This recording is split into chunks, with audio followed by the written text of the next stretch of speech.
I'm Brandon Amoroso, and this is the D2Z Podcast, building and growing your business from a Gen Z perspective.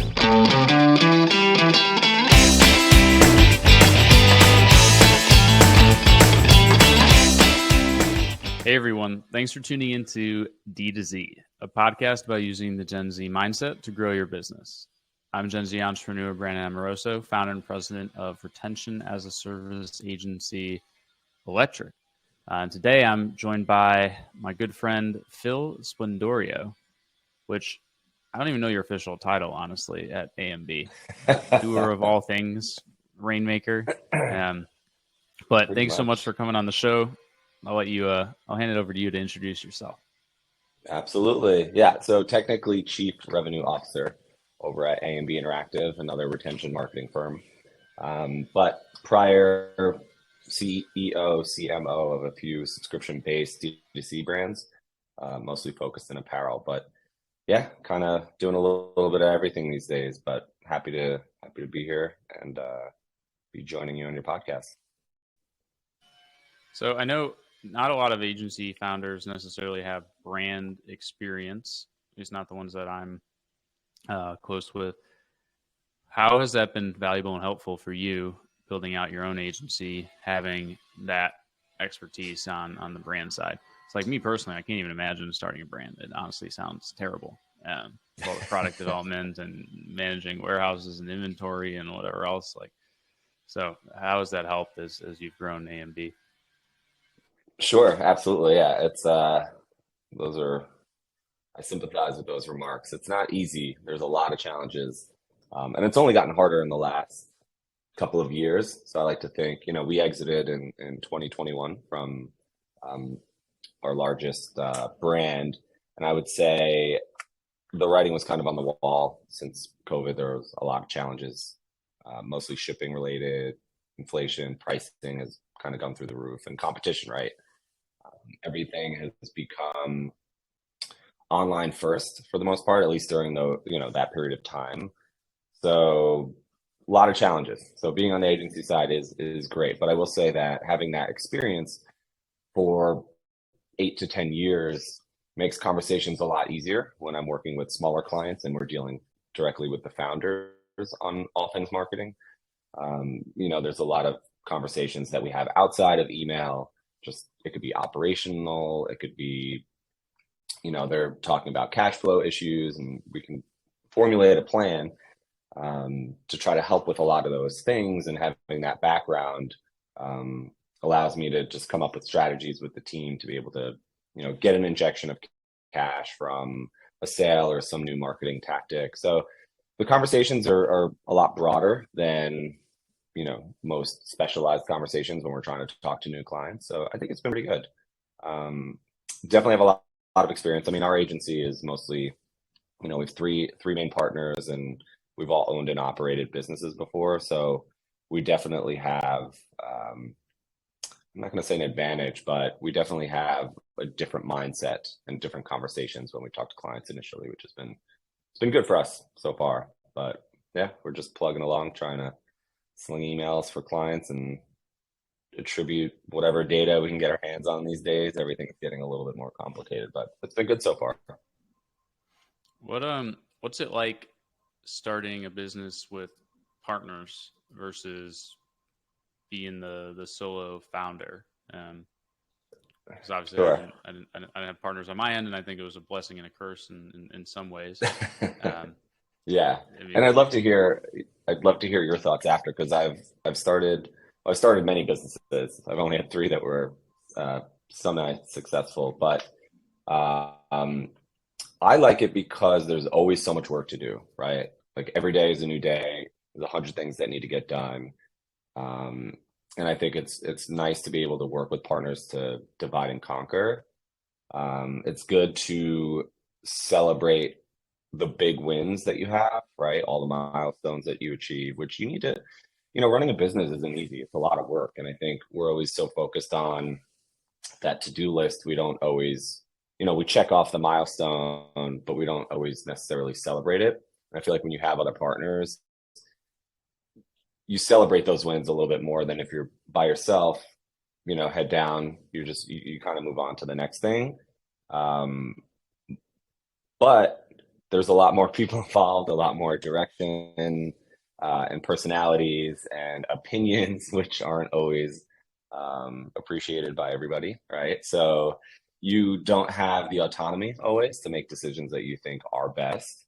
But when things do go south, or the team isn't working well together, changes need to be made. The partners, having partners, you can kind of come together and resolve problems a little bit easier. Everybody kind of takes a certain initiative or responsibility, and you can, fix things together.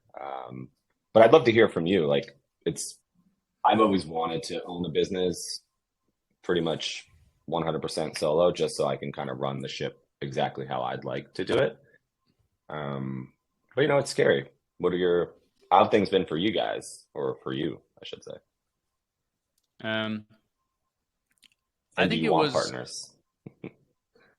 I think it depends on the situation. For me, with electric, it would not have made sense at the time because I had no idea what I was doing. And so I was just learning and just constantly working. Like, that is literally all I did during that beginning phase. Sure. And so I don't really know if it would have been helpful to have a partner, because my partner also would have had no idea what was going on. And so we both would have just been clueless together versus me clueless individually. Like, maybe now, unless they had because experience doing that, right? Yeah. Depends on the partner. Like, now that I guess kind of have some experience going into something, I feel like I would actually bring something to the table, and then would be matched with somebody else who has something that they would be bringing to the table, and arguably you'd find something that could be complementary. But then you get into, like, in the early stages, who's putting forth the most effort? Like, how do you quantify effort in output? And I've heard plenty of stories where people start a company with somebody who just doesn't really give a shit, and then they're out there grinding away trying to make the company bigger, and then the guy's golfing off of your sort of trials and tribulations, which would not work for me. Like, I personally wouldn't be able to handle it. So in that sense, it was good, because literally everything I did was directly a result for me. There was no confusion around what was happening. 100% in, 100% out. But there were so many deficiencies that I had and still have, that would be better done by somebody else. And you can always hire for it, which is what we did, but it's never the same as if you actually have, like, stake in the game. So before we got bought, I was thinking about, how do I potentially roll out some sort of a incentive structure, whether it's equity or profit sharing or whatever it may be, to the team, because we truly were like a team built organization, especially in areas I had no knowledge or skill in, like design and development. And how do we make the team more involved outside of, here's your monthly paycheck? So it's not kind of like reverse bringing in like a founding team, but never made it to that. But now I'm off doing Scaleless with Parker, who's obviously my brother, which adds another dynamic to the situation. I always used to look at some of the founder or co-founders that were married. I was like, I don't know how you could do that, but like, here I am doing it with a family member as well. So we'll see. It'll be good. He's a smart young man. But that's awesome. I mean, that's exciting. I like the conversations around hiring and offering incentives too, right? Because one of the many tasks that I have at AMB, right, is to find new talent. And I think it's like a tough environment because everybody's freelancing. You know, they have their current job, but they're freelancing out other work. So it's like finding loyal folks that want to be super dedicated to your agency, but you know, their current income is really great, right? Because they have a job that they've maybe been at for a few years and they're on cruise control there, and then they're hustling on the side. So I think offering some sort of incentive, whether it's an equity pool or, maybe they get a book of business and they get a cut of whatever accounts that they have and the revenue that comes in from that. We're trying to figure, out that structure, because we're growing and we're trying to really hire talented folks and find a good balance between having a team that is really skilled with a lot of experience, but also, we want to make sure we have some profit margin, on the other side as partners, right? So have you guys found any success? Because we're still trying to sort through it. On the hiring front? Yeah. Aside from using Scalus, but that's the easy shameless plug that I'll definitely get to in a moment here. But no, I feel like we're at sizes where it's not as big of an issue. When I look at companies like Power Digital, or really anybody who's like past the 100 employees mark, I don't understand how they do it. And I think it's a challenge for them maintaining quality of team members who actually care when you're in an organization that's essentially moves itself. If you're 500 people, 600 people. So the short answer is no, but we rely heavily on referrals, because at our size, we can still do that. And then built out some pretty intensive sort of questionnaires that people have to go through when they are thinking about or applying to a job at Electric. And so that also helps weed out a lot of the just LinkedIn easy apply, or people that just are completely unqualified, and you can tell pretty quickly based on that. So we're always just like constantly hiring too, because the agency, there's turnover, like in any business. I think it's probably not as significant now because of the market with all the layoffs, but I feel like agency businesses typically have higher turnover than most, and so it's just like we're always hiring, even if there isn't technically an open role. But you also have to be at a certain size where you make enough money where you can have a team member who isn't revenue generating yet sitting on your balance sheet. So it's an interesting balance. Yeah. We're seeing it. I mean, we're currently around, the 20 or so employee mark, and we have a couple of freelancers, for design or copy where it makes sense. But yeah, we're doing the same thing. Even when we're not actively hiring, we're still interviewing, because we know at some point, if 3 or 4 new accounts, just happen to come in the same week, or somebody decides to take another position, exactly, like you need to be able to pull the trigger pretty quickly on that. So, but it's good. But yeah, we're trying to figure out how to incentivize our team to be, in line with making sure client work gets done. We can sell additional services, where they're needed for clients, right? So all of those wonderful things. But it's very interesting. I mean, we definitely aren't at the position where we're training, so we try to hire more senior people. So we are, we're the ones looking at the larger agency employees and being like, oh, I've heard this person's pretty good. Let's see if they're down for a conversation. So definitely contributing to the turnover amongst the larger agencies.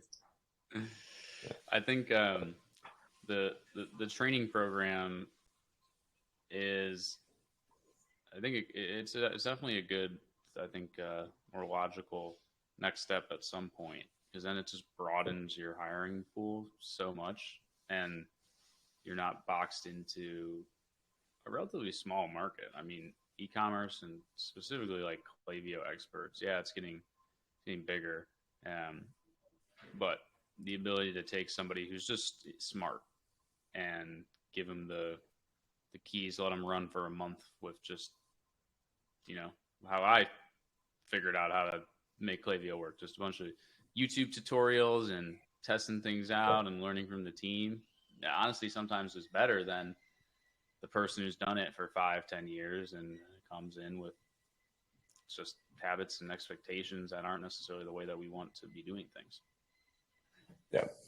Yeah, absolutely. I mean, we do a little bit of that, let the team have their own sort of style and uniqueness, but follow an overall playbook and make sure you stay organized and, Notion and Monday or whatever project management tools, Hmm. we're using, depends on the month. And then reporting, Yeah, right? I think our team hate has, yeah, I it's hate always reporting changing. and I hate project management. All these tools are terrible. It's awful. I don't care Yeah. what it is. It's not doing what it What's the needs to current be doing stack you for guys have us. right now? Anything, We're on any recommendations? Monday.com for Sure. project management. It's fine. Um, it's definitely better than ClickUp, so that's a Yeah. plus. Uh, hopefully, never have ClickUp as a sponsor on this podcast. Then for reporting, we made a transition to Glue. So we have these Sure. dashboards that every client gets that are, because what I wanted was we just need some sort of system that can have our 8 standard like reports that we want to see and Sure. automatically just feed the data in from Klaviyo and Shopify. And then anytime we onboard a new client, just plug in their API keys, and then all the data just comes in, and we can visualize it, and then we provide the insights. But we're not spending hours and hours actually exporting data, compiling the reports, and then manually putting them into spreadsheets or into slide decks. One would think that So how would be much easier than it initial dev actually work is. went into that? Did you guys have to build something like really custom to be able to pull exactly what you needed from Glue? So Glue is the visualization tool itself. So it allows us to create these reports in Looker and then duplicate them so that it's consistent for all of our clients. But it doesn't have all the integrations that we need. So for certain reporting, we need to do it outside of Glue, which in my opinion almost defeats the purpose entirely of having one like unified reporting platform. Um, and it's just so much data that like the data getting passed from Klaviyo to Glue, like sometimes it's not even right. Like you'll look at what it says in Klaviyo and then you'll look at what it says in Glue, but somewhere along that chain, something happened, and you obviously can't use data that's not accurate when reporting to the client. So that's an evolving conversation for us that we're trying to figure out. Um, I don't know. There's so many freaking tools out there about this and that, business intelligence, blah blah blah. At the end of the day, there's only one metric that really matters, and it's like, what does your Shopify store tell you how much money you made that day? And all the other noise, like you can dig in, but you're always not getting the full picture in some regard because there's so many different attribution windows. There's so many different ways to look at the data. And so I'm back to the Stone Age of like, let's just do a bunch of billboard ads and whatever else and just look at sales against advertising costs and be done with it. Like it's a little bit overkill. It feels like at some points. Yeah. No, I mean, I share the same troubles. I mean, we went through Glue, we went through Supermetrics. We were pretty close to bringing on Triple Whale, and then we ultimately just settled on, this is brand new this week, but a program called, or a platform called Whatagraph, like whatagraph.com. Okay. I didn't really participate that much in the R&D for it, but my partners are a little more technical when it comes to that stuff. They're managing more client facing and data. So they said that was a pretty good one. They were able to kind of make it happen. So I don't know if that's something to maybe look into, but if you already have a good thing going with Glue, it's like you're probably just going to get a lot of the same stuff, which is good. But yeah, that's a whole mess. But yeah, trying to just balance automation so that our team can operate more efficiently, right? And they're not stuck spending all that time, because we're trying to, and I know you did a really good job of this, but we're just finally starting to manage services for our clients, right? So their rewards and loyalty programs, their review programs. We haven't yet managed subscription programs, which we should, given that I've spent 8 years of my life building and running subscription businesses. But we'll get there. And then our new shiny new exciting tool is retention.com, and OpenSend, and I think there's another one. But have you guys used any of those tools before? And I'm curious to hear what your thoughts are. We use retention.com, and you know, I think it's really great. My only concern is like, how long does it last? Because it's super sketchy. I don't care what they've done. Like, oh, we got all this legal stuff, whatever, lawyer, this, lawyer, that. But at the end of the day, I'm going on websites that I've never even heard of, and then I leave them, and then I'm getting emails from that website, and it pisses me off personally as a customer. And I actually, I was in for Christmas. We were in Hawaii with Zach, and this was a while ago, probably like 2 years ago. I was showing him a new like electric client that we had just gotten, and they had like retention.com in the early days. And so his wife went to the website to look at it and then left. And then like, I don't know, maybe a day or two later, she's getting emails from this brand. And he's like, what the hell? Like, what the hell? How? Like, this is just, even if it is legal, it's annoying. It does generate revenue, but it is undoubtedly annoying to somebody who is coming on site. But you see it with Postpilot too. Postpilot just released this anonymous site tracking, and you can hit them with a postcard the next day in the mail. And that's borderline creepy, I would say, but I'm sure it's going to work. Like, I don't know. Yeah. You got to test it. And I've heard things when it comes to like deliverability issues potentially arising from sending a bunch of volume through your like retention.com flows, but they've got other products too that aren't just let's target the anonymous site visitors that are pretty interesting. So they're definitely a close partner that we're working with. Postpilot too, as we think about extending into direct mail for our Klaviyo flows. But what was the other one you mentioned? So OpenSend, they're a very similar platform to retention.com. They're good. We've onboarded 2 clients there in the last month, and it's been pretty good. You just have to be really careful. I love it because, you know, my background being, you know, a D2C brand owner, we booby trap the hell out of our website, right? Entrance pop-ups, exit pop-ups, SMS. So you're getting hit from all angles. And I didn't know about retention.com then. I wish I did, because I 100% would have set it up, because revenue is clearly the only thing I cared about when running a brand, right? It's just, how do I drive more revenue? How do I drive more revenue? So I think you just have to be really careful, because Klaviyo, I mean, they'll never support, or they'll never say they support any sort of site matching platform out there. But when you look inside, the metrics are higher unsubscribe rate, higher spam rates, higher, just lower engagement. Sorry. But they actually say, never subscribed as a profile in Klaviyo, right? So I think at some point, while the third-party data is allowed to be passed through to the brand, they technically didn't opt in through your Klaviyo account, right? So it's a little fishy, but if a client has enough traffic to their website, it works, right? And it's a pretty low cost, I would say. So we're pitching it to some clients and seeing how things go, and some clients are happy, and some kind of don't want us to monitor it, because we charge a monthly fee to monitor it and make sure everything is working the way it does. And if they just set it and forget it, it can turn into a real big issue real fast. Deliverability will just go to shit, and we've seen that with a client or two. And so we just caution, if you're not going to pay us to manage it, or you're not going to really keep an eye on it for yourself, then find the next best thing.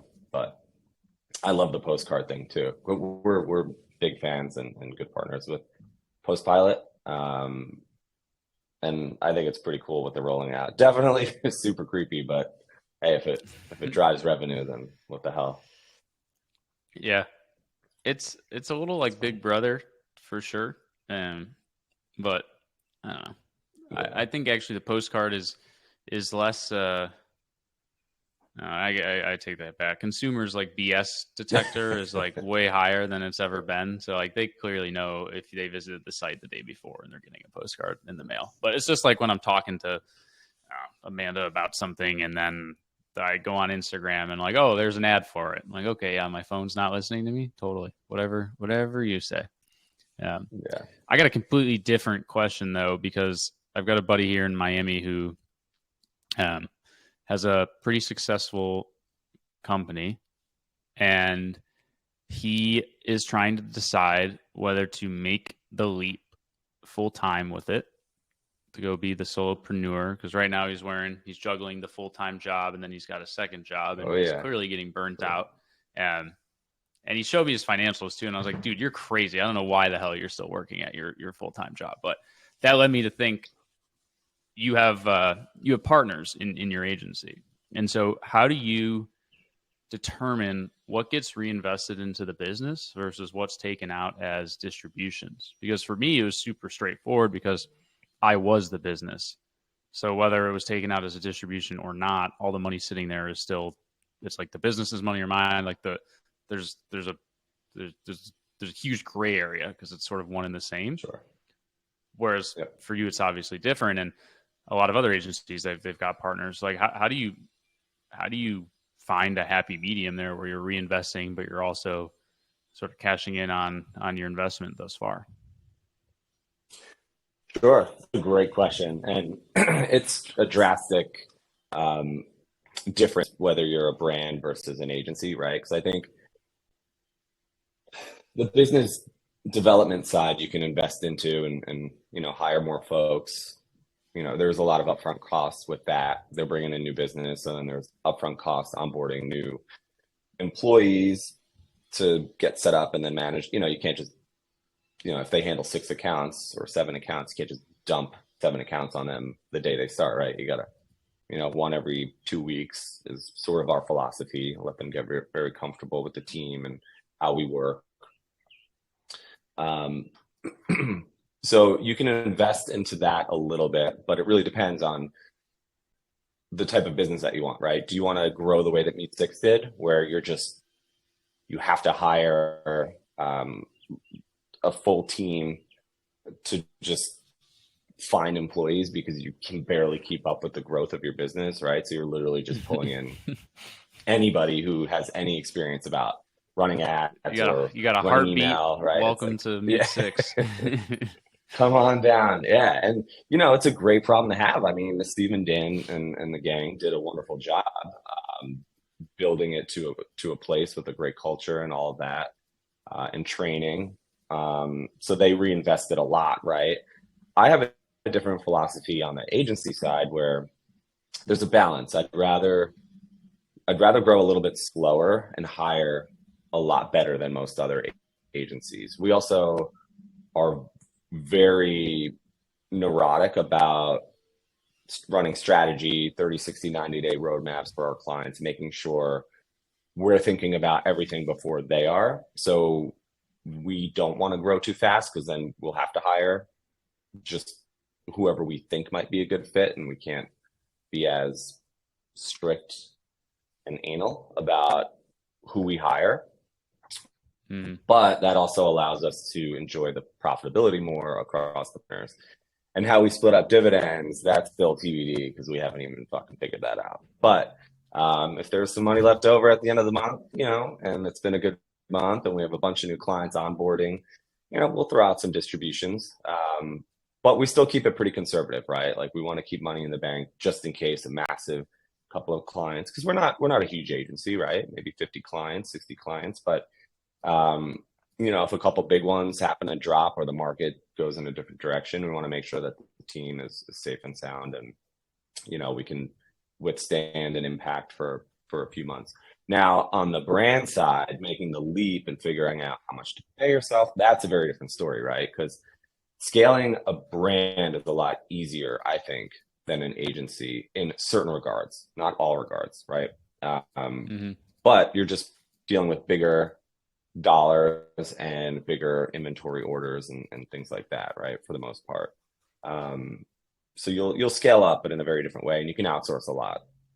So, and with a brand, you want to show massive growth. If you want to raise money or if you want to exit, it really depends on what your goals are. Or if you want to get it to a point where, it's just this huge cash cow, and you're pulling in a few $1 million in profit, and you can just, pull or draw from that as you wish. So it really depends on your goals. But, when you have a brand, typically your marketing budget, depending on the type of brand, is somewhere around like 30% of your gross revenue, right? So depending, but if it is, that's a big number. You could dial it down, grow a little slower, take more profit, but it really depends on what you want that philosophy to be and where you want your business projections to be. So I think he should make the jump. If his numbers are looking pretty good, I know it's scary and you don't want to miss out on dual income, but you will take maybe a little bit of a hit in the beginning if you reinvest most of the money back into marketing, and maybe you just match what your old salary was or take even smaller salary. But when you're working full time, that business in a year or two will be immensely larger than if you're trying to balance two jobs. So it's a good investment for him to make personally, I think. The opportunity cost to the time being spent and just like the mental drain on doing something that you don't actually want to be doing is got to be tough. But I never thought about it. It probably is easier to scale a brand past a certain point, or I'd say it definitely is easier to scale a brand past a certain point than it is an agency, because you start to get efficiencies that agencies don't get. Like at the end of the day, agencies need more people regardless of what is going on. Whereas a brand, I mean, if you do $100 million in sales or $70 million in sales, the difference in actual headcount between 70 to 100 is probably negligible. Especially if you're customer using service, like a 3PL. really. Yeah, 3PL and customer service. So I'm still not starting a brand, but yeah, that does sound interesting. And if you do, outsource everything. I know it's a little more expensive, but working with a 3PL and outsourcing some of your marketing and where it makes sense. Your scaling will be mostly on the customer service side. But if you outsource customer service, it's really just the numbers are changing. But again, it really depends on the business and how much you're doing in-house, right? So it wouldn't be fair to say that all businesses are easier to scale up from the D2C side. But if you go from 70 million to 100 million, which God bless if electric can do that.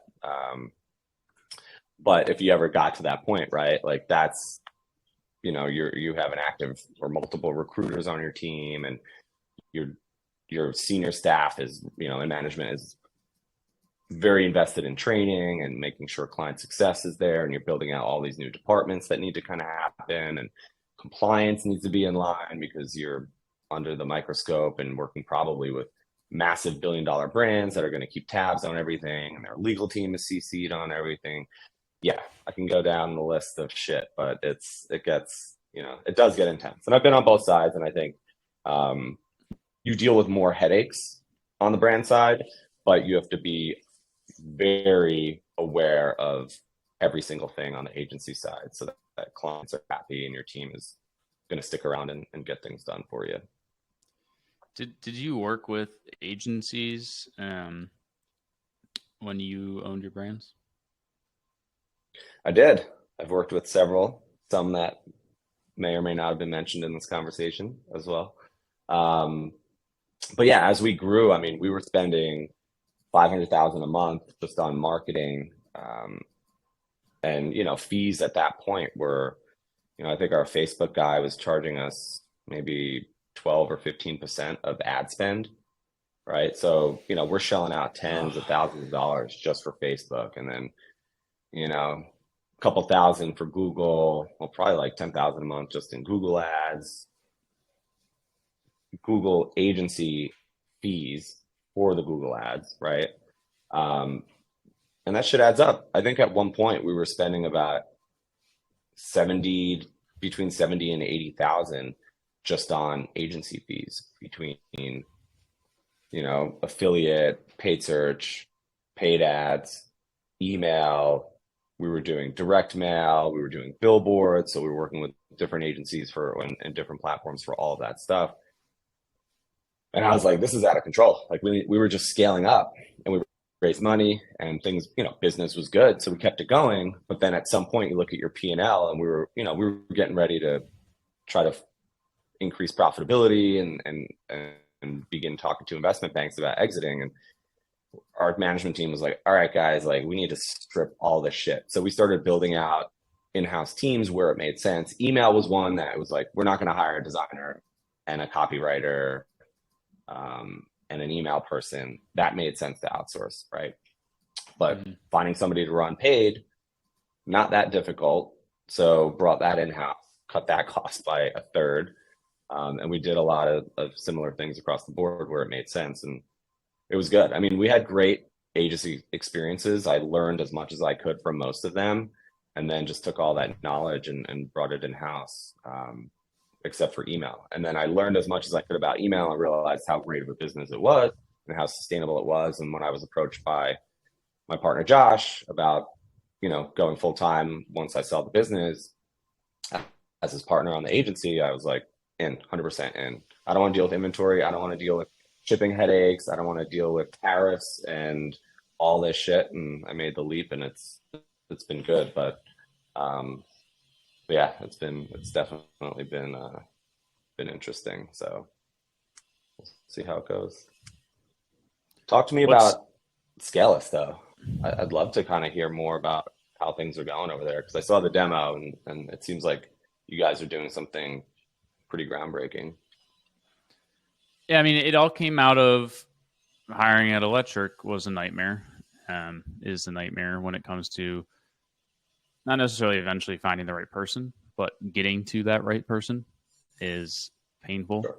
You post a job, get 1,000 applicants, maybe 5 of them had ever even done what you were looking for in a candidate, and even though you explicitly expressed that in your job posting.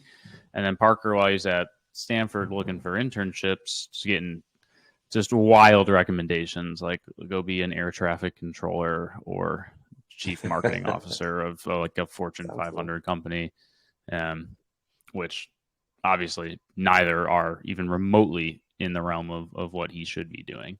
So our whole question was, why do these job boards not work? Like they just they objectively don't work. The recommendations are flawed, and I've never heard of anybody who's found or gotten a relevant job recommendation.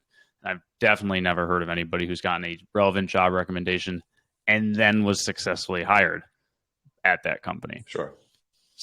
So that was sort of our question. How do we, like, why? Why is that the case? There's 3 main issues.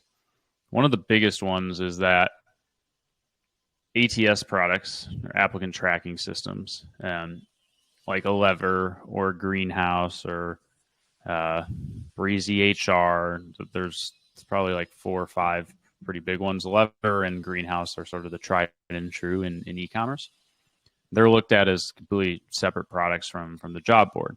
Job boards, you got LinkedIn, Indeed, ZipRecruiter. Those are your 3 big players, but you got there's like thousands of job boards, but they're not connected, and so there is a feedback loop that isn't happening that needs to be happening in order to have a real like algorithm provide relevant recommendations. Because ZipRecruiter sends a company 1,000 applicants, that's their measure of success. They have no idea, was this applicant qualified or not?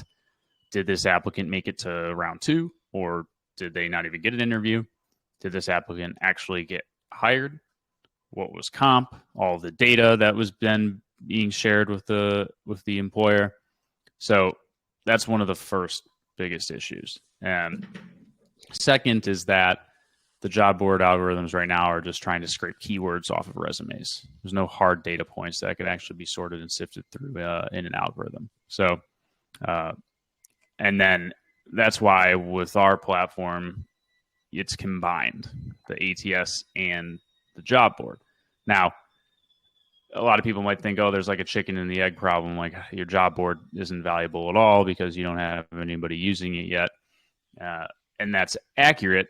But the job board is a long-term play, and where the market opportunity is, because you have all the industry incumbents making billions of dollars in the job board space. The ATS products, they make tens of millions of dollars. They don't make billions of dollars. So the opportunity is with the job board anyways. But our foot in the door is the ATS. And because we have both, we don't care about the monetization of the ATS. So we can come into businesses who are already using a greenhouse or a lever for 20% of what lever or greenhouse costs them, with additional features and functionality that are only possible because the two are integrated. Like, one of the biggest differences is that with Scaleless, job seekers have a job seeker profile. And so the data sharing is significantly greater than when, let's say I apply to 4 different jobs and they're all using lever. Well, I'm filling out the same info over and over and over again. And it's not a great candidate experience. So one business for us, though, equals tens of thousands of job seekers, because let's say you're always hiring. You use Scaleless for your applicant tracking system. You're going to embed it on your careers page. Like, here are open roles. And then anytime a candidate comes and applies, they immediately now have a Scaleless profile, and they're entered into our database of job seekers that then has access to the entire Scaleless network.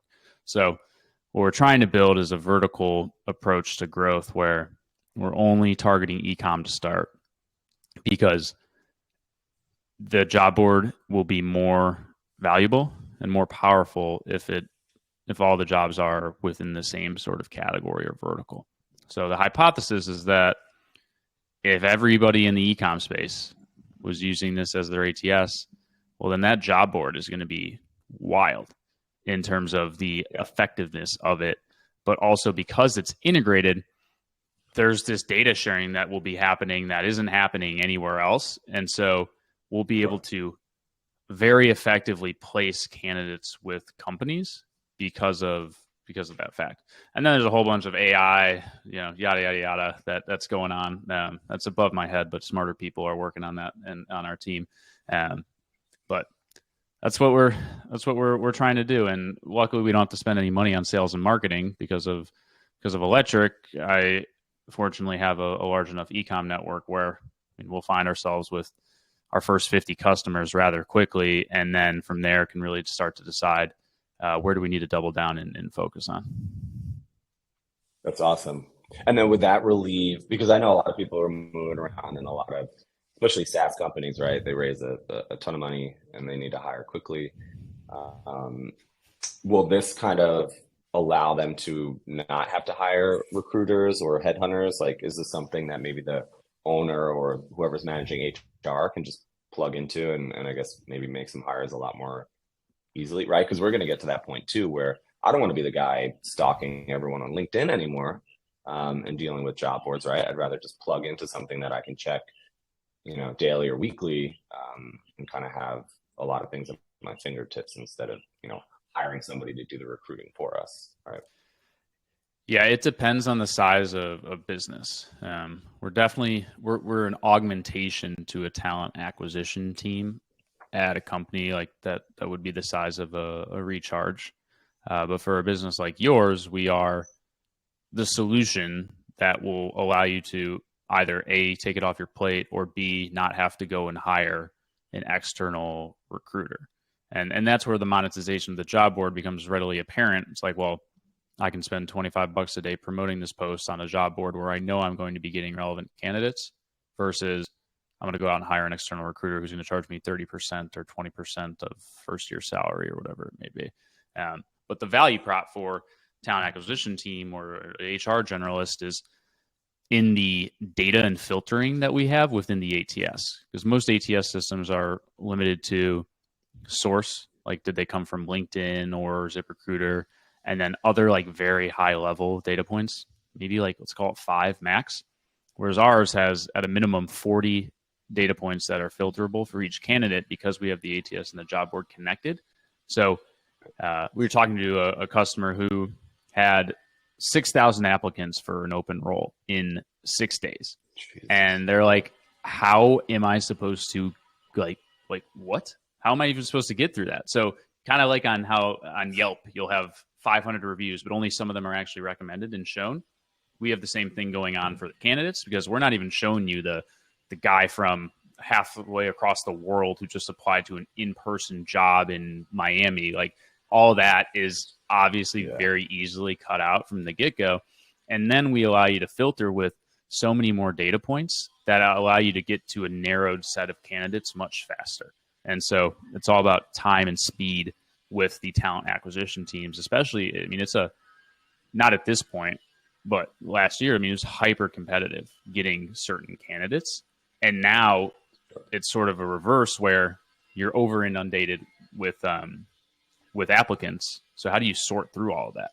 You really can't unless you have a tool that allows you to do so. So yes and no. It'll be interesting to see how it pans out. And I've already started to think about, like, how do we tap into some sort of ecosystem or network effect like Shopify has with the agency partners? Like, is there potentially a world where Scaleless can tap into something like that with recruiters? But I don't know. We'll see. So there's going to be a lot of early learnings as we launch here at the absolute latest September 1st, but most likely like early August with our first customers live and up and running.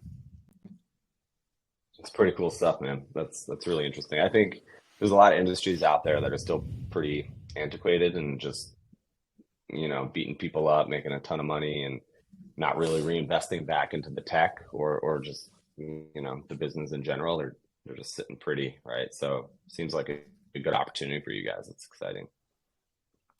Yeah, fingers crossed. We'll see. We're hunkered down here in Miami working away. So I love it. Awesome. Yeah. Well, gotta get. I know I've kept you for a while, but one last question I have, which this is a question I've been asking as we're filming the drinks.com podcast. If you had to have a drink, what would it be and who would it be with? Like, just your favorite drink. It could be a cocktail, it could be a bottle of wine, it could be a spirit.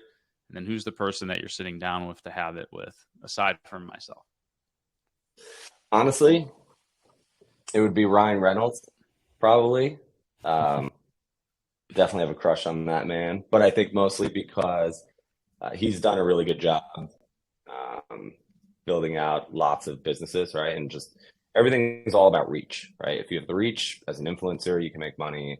As, a business owner, or like a Nick Sharma, just anybody that has a following, you can monetize it and make a ton of money. And I think he's done a really, really wonderful job of building out these businesses, these agencies, all this cool stuff, just using his personality and obviously hiring a wonderful team, I'm sure. And then I guess, I mean, I'm not a huge gin guy, but I love a gin and tonic every now and then. And I guess it's going to have to be Aviation Gin, right? Because that's his brand. So I would assume maybe a gin and tonic with Ryan Reynolds. That's not a bad answer. We'll try and set that up for you. We interviewed the founder of Aviation Gin for the drinks.com podcast. So it's funny that you bring that up as the answer for who you'd have your drink with. Amazing. My man crush is definitely Tom Brady. I mean, if there's a in this world that you'd want to be. Granted, the last year and a half hasn't been great for him, the whole family situation. But before that, I mean, that dude was living the life. I'm having my. I'd say I'd have a drink with him, but he probably doesn't drink. So I guess we'll have to think of something else. You want to be a specimen like that, you probably steer clear of alcohol and stay focused. What kind of drink would it be? Ooh. Definitely some sort of red wine. I'd have to think about which one. In that case, it would be a splurge. I'd be trying to impress Tom, so I'd have to think about what's going to do that for a man that has everything in the world. What's impressive? So it wouldn't necessarily be the most expensive bottle of wine, because he obviously could just buy that and probably already has it. It would have to be something rather unique and undiscovered. Maybe a small little cult winery somewhere in California or middle of nowhere Italy that has a cool story. Like, I feel like that's what you gotta try and do with people like that, because the big names, who cares? It's like You know, I could probably buy the winery if I wanted to. Like that's the crazy thing. Not to go off on a tangent, but like when I was in Napa last week, the wineries are like, yeah, it's sort of difficult to compete with some of these wineries when like they are funded by the Kingdom of Saudi Arabia. So like this winery doesn't need to make money. Like it literally doesn't matter. They can do whatever they want and there are no repercussions in any way whatsoever because financially it's irrelevant.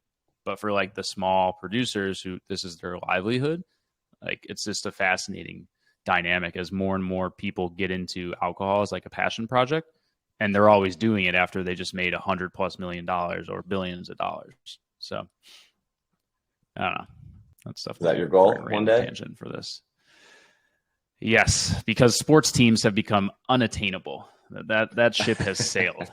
I mean, Mark Cuban is arguably the most well-timed human being on the face of the earth with his successful exit to Yahoo, which is arguably the worst transaction made in the history of transactions. Like every list you ever look at is like, this is the worst deal ever. The company didn't even exist 18 months after it was bought. And then he parlays that into the Dallas Mavericks, which have probably 10x in value since he bought them. And now he is living out his childhood dream and is worth tens of billions of dollars and owns the Dallas Mavericks. So, you know, pretty awesome stuff. Yeah. You got to tip your hat. Well, I appreciate you having me, man. This has been good. Yeah, thanks for coming on. Can you let everybody know where they can find you before we hop off? Sure.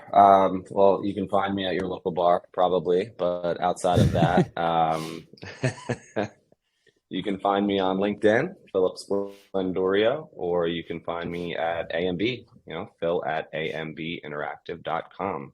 Sure, my phone number is posted all over the internet. Shoot me a text anytime you want, any hour of the night, and I will probably get back to you. But good stuff, man. Congrats on all the success and everything.